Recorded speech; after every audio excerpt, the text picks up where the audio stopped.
What's going on, guys? Matt with Motorworks here.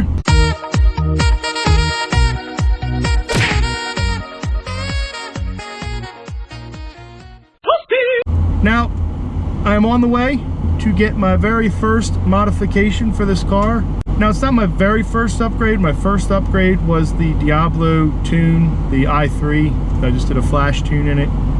This is actually my first bolt-on upgrade for the car, and we are on our way there to pick it up now.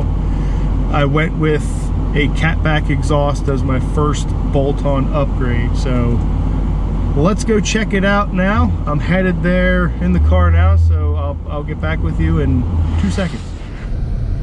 Alrighty guys, I picked the exhaust up. As you can see, it is in the back.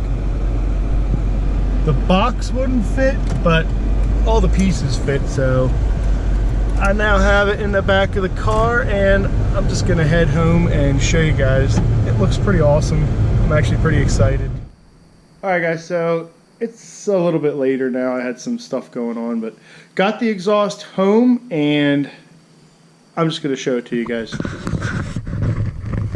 Check it out. Now, it's only part of it. I have the rest of it over there, but I only have to show you part of it. I did get a thermal exhaust. Now, the thermal exhaust is actually listed for a Dodge Charger srt8, and I have the part number for it in the description below. But this is, in my opinion, one of the better exhausts you can get for the money. This exhaust is right around $1,000. Now that's from Thermal themselves.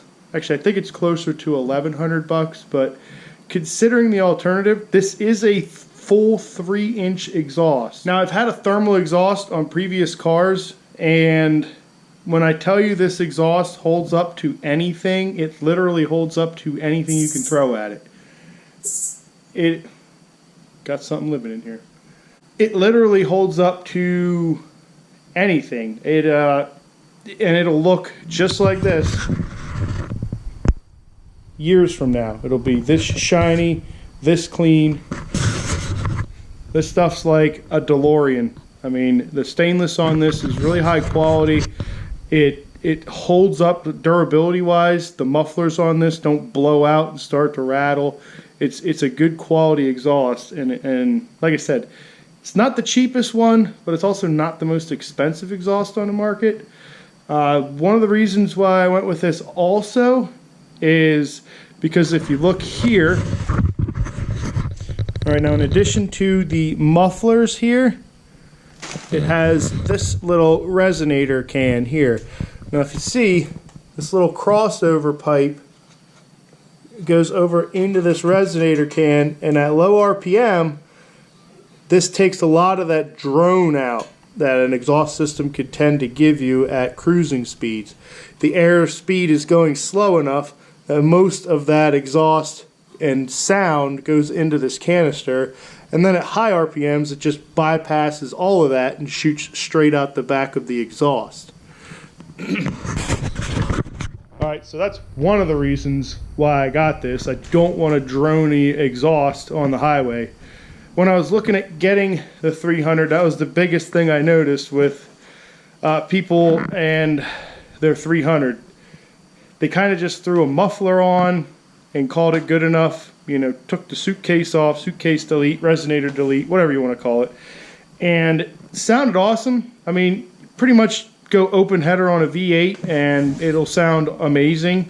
It's just that drone at highway speeds is going to wear on you, and I just didn't want that.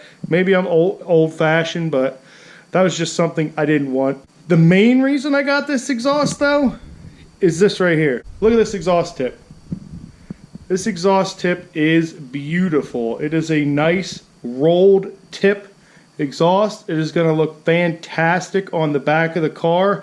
It's going to fill that entire space really nicely, and it's going to look just awesome on the back of the car. And they were nice enough to make it a nice rounded, I don't know what you call this. I'm sure you guys in the comments know what this is called, but it's kind of a beveled edge. It sits on the back of that exhaust, and you can rotate the tip to fit just right, just perfectly fit on there.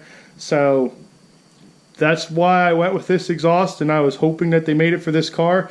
Now, like I said, it's not specifically for this car, and the only reason that is because I actually spoke with Thermal, and they said people have purchased these for the Chrysler 300.